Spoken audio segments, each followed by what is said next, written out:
Hello everyone, I am Vidya Patil, Assistant Professor, Department of Mechanical Engineering. Today we are going to continue our fifth unit of refrigeration and air conditioning for the subject Power Engineering and Refrigeration. Today in this session we are going to cover the applications of refrigeration system like application to water cooler, ice plant and cold storage. First, we see start from the water cooler. The warm water and normal water can serve the physical requirement of our system for proper functioning of the body, but it does not quench the first, especially in the summer, because the water about 7 degrees centigrade to 20 degrees centigrade can quench the thirst of the people working in hot environment. Thus, the purpose of water cooling is to make the water available at constant temperature to quench the thirst. Okay, so water coolers is generally used in schools, college, hospitals, and factories, office, stores. Okay, so basically, there are mainly the water coolers are two types. First is a unitary water coolers and second is central system water coolers. In unitary water coolers, there are again two sub-classified as a storage type water cooler and instantaneous type water cooler. Okay, so in water coolers, the main components of water cooler are the hermetically sealed compressor, condenser with forced air cooling, evaporator coil surrounded to the water tank at inside, and capillary tube and thermostat. Okay, the refrigerant used in water coolers are generally R134A up to 1 ton capacity and R22 for 2 ton capacity. Now we see the water cooler as a storage type water coolers. Okay, first in figure we see this is the storage type water cooler. First the water inlet, there is a float valve, again thermostatic filler bulb is kept in that, so evaporator is placed, again the compressor, fan, strainer, condenser and capillary tubes are placed. In this figure we can see these all main components of the water cooler. Okay, this water cooler, the basic cycle is a vapor compression cycle. Okay, consisting of the compressor, condenser, fan with motor and the expansion device and filter or strainer, also thermostatic switch and evaporator coil. Okay, so temperature is controlled by this thermostatic switch as per our desired temperature.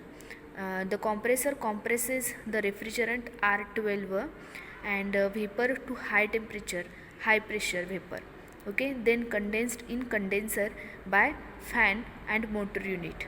So high pressure, high temperature vapor is converted into high pressure, high temperature liquid in condenser. So in condenser, the vapor phase is converted into liquid phase in condenser.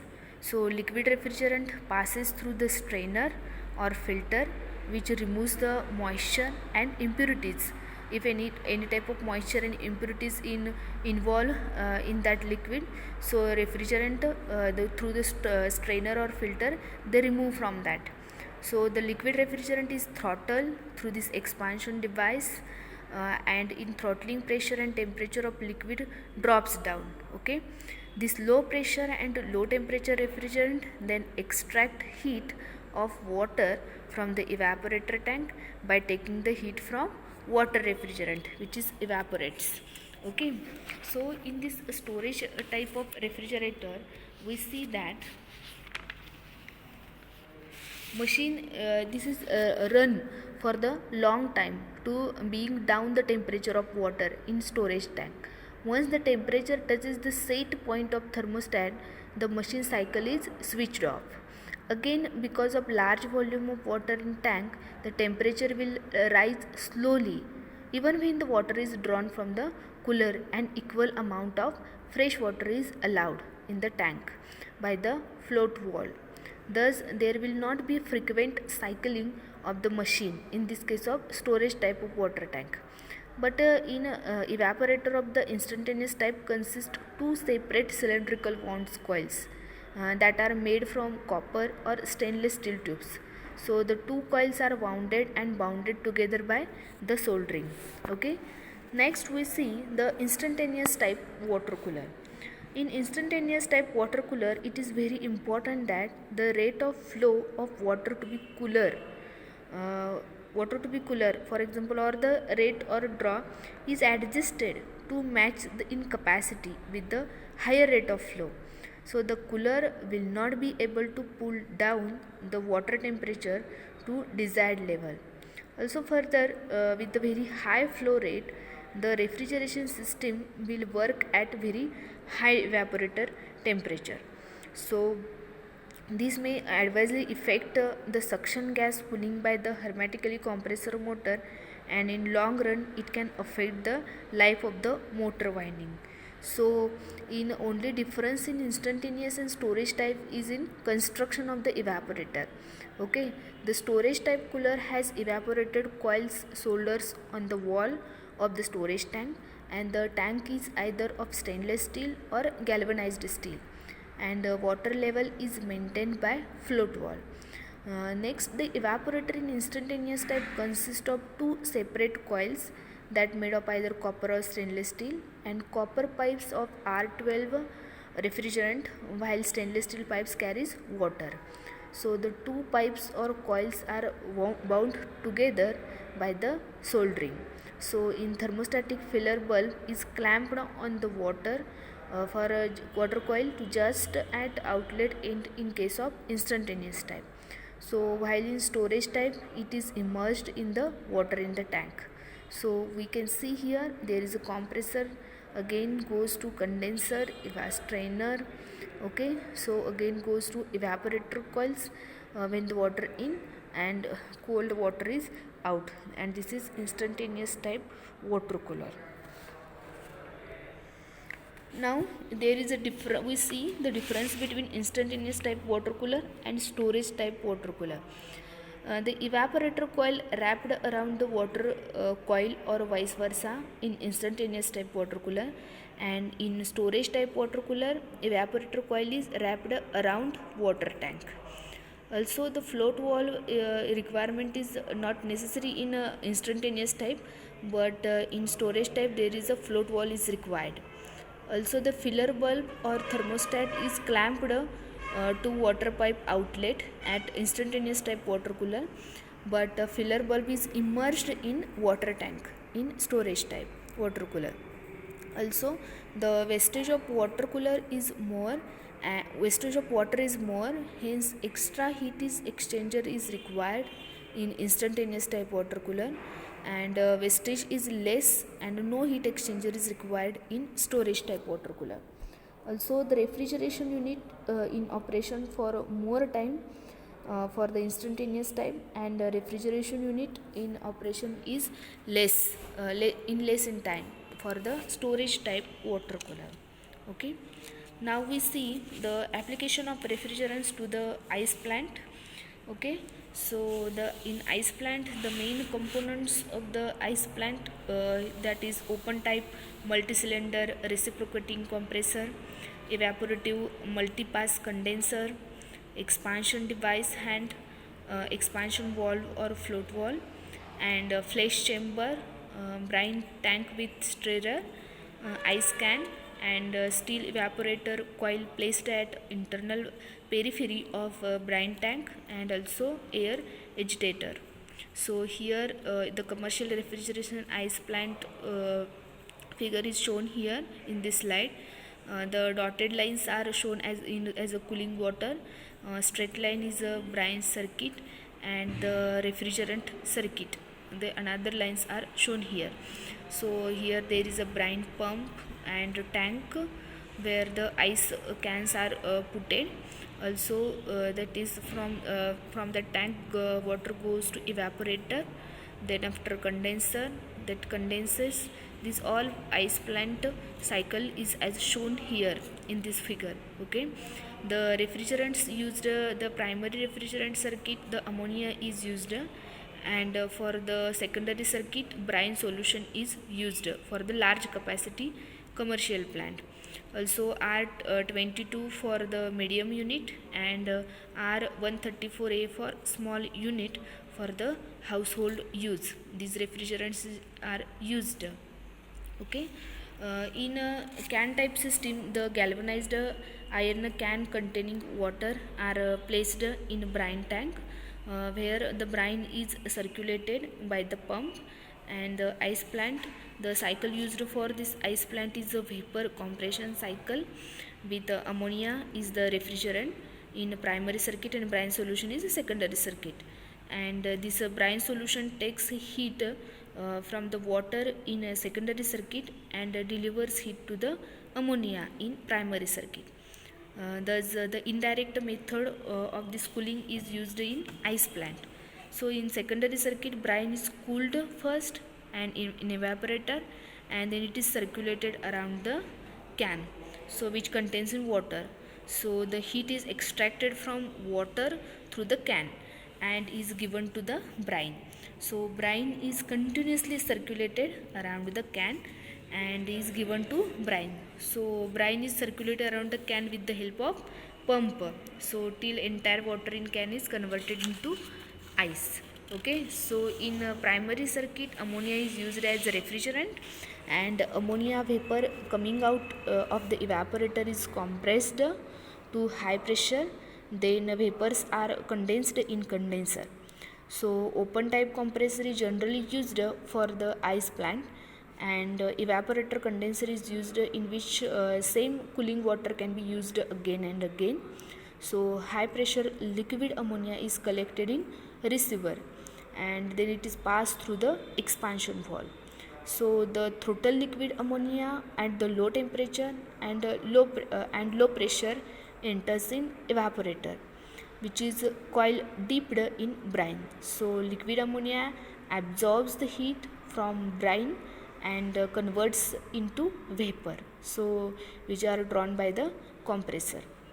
So this method is used to remove the frozen ice from the can, that is called thawing. So thawing, tank contains hot water, and the ice can, after removing from the brine solution, is dipped into thawing tanks for the few minutes, so which helps for easy removal of the ice slab from can. So in water used for this manufacture of ice contains some impurities, and that are dissolved salts and gases as air and carbon dioxide. So these impurities need not to be removed by special method if they are below the permissible level.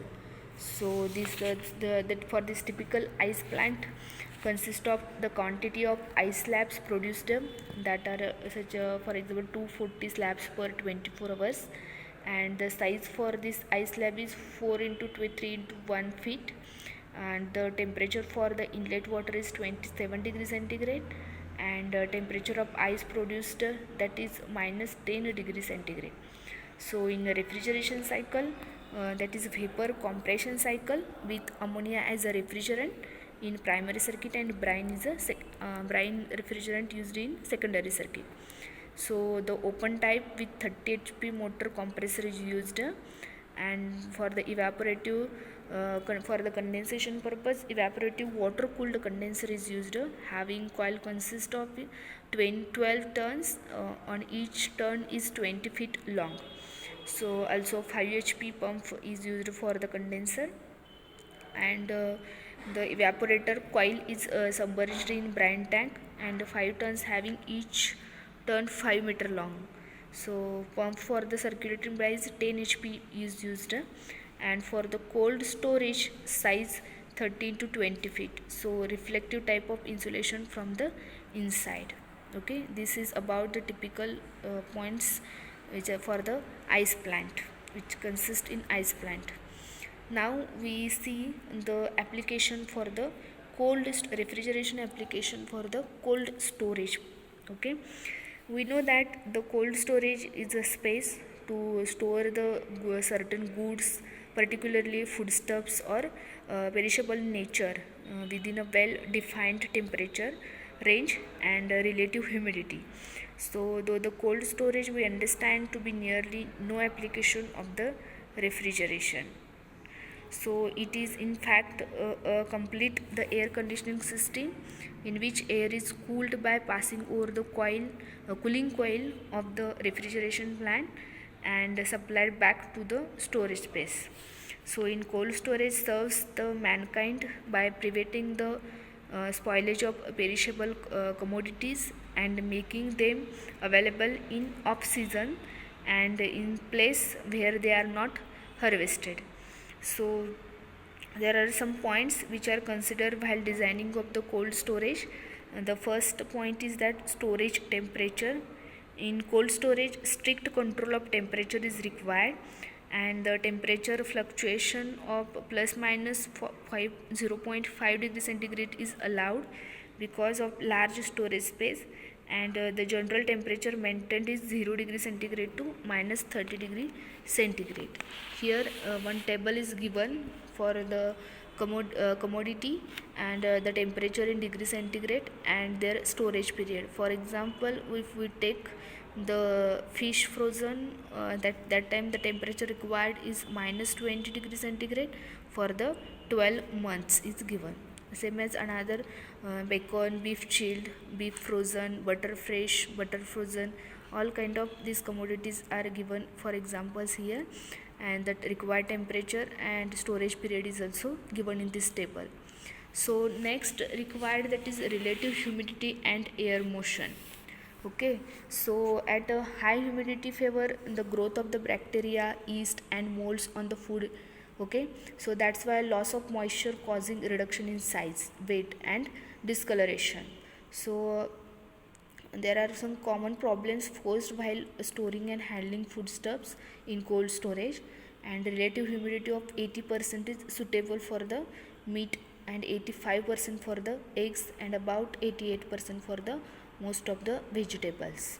So the various problems encountered in handling and storing of foodstuffs, that are loss of moisture, physical breakdown of tissues, chemical change and respiration changes, and also bacterial yeast and mold growth. Okay, so next is we see the various types of cold storage. First type is a short term storage or temporary storage, second is for long term storage, and third is for the frozen storage. We see one by one. First we see short term storage. In short term storage system, the product is chilled and stored above its freezing point. So the short term storage is normally associated with retail establishment where rapid turnover is expected for short term storage. So depending on the product, the storage period of the product may be from 1 day to 15 days. So household refrigerant, display cases and commercial refrigerant belong to this type. So next is the long term storage. In long term storage is usually carried out by wholesalers, and it is so called cold storage of warehouse type. So the storage period depends upon the type of product to be stored and condition of the product. Also, for example, if we take the 4 to 6 week of ripe tomatoes and 6 to 8 months for onion, so the storage period can be further increased by frozen storage method. So next is a frozen storage. That is, the purpose of frozen storage is also preserve the food but for longer duration. So it differs from the short term and long term storage in two respects, that is size and storage temperature, and the size of frozen storage is considerably smaller as compared with the short and long term storage, and the storage temperature of products is maintained less than freezing temperature.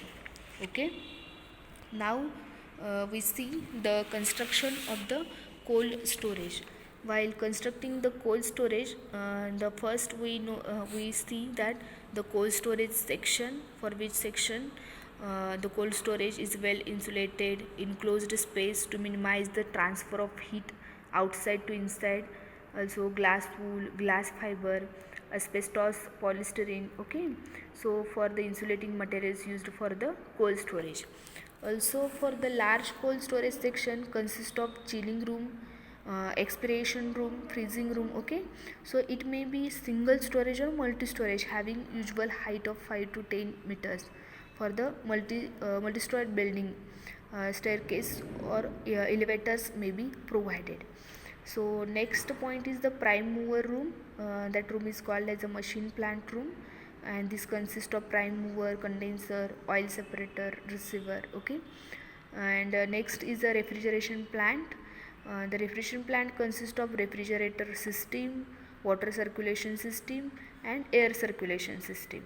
Okay, and this refrigeration system, that vapor compression cycle with refrigeration conventional components like compressor, oil separator, condenser, receiver, expansion valve, accumulator, and evaporator coils are placed in this refrigeration system.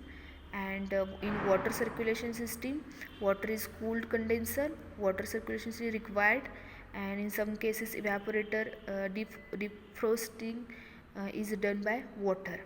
And in air circulating system, for the circulation of air, one of the component like main duct, supply, grills, blowers can be seen. Okay, so this is all about the construction of the cold storage.